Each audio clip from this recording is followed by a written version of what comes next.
In this video, we will be learning about the different types of fractions. So let's get started.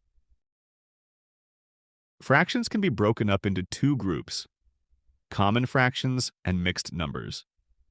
Common fractions can then be broken down further into proper fractions and improper fractions. Let's work through each type of common fraction in more detail. A proper fraction is one where the numerator is less than the denominator. As we can see here, the pie has been divided into 8 pieces. If I select 3 pieces, then the fraction that I took is 3/8, or 3/8.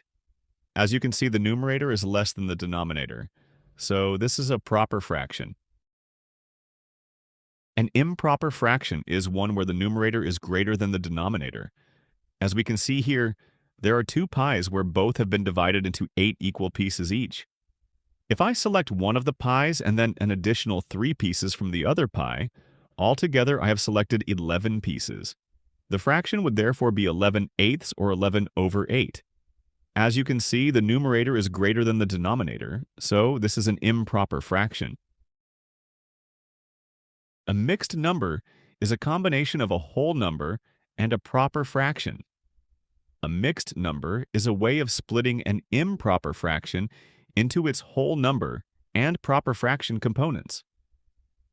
As we can see here, there are 2 pies where both have been divided into 8 equal pieces each, exactly as we had with the improper fractions. The fraction that we ended up with was 11/8. Now 8 goes into 11 one time, so the whole number component of the mixed fraction is 1. 11 minus 8 equals 3. Therefore, the proper fraction component is 3/8, or 3/8.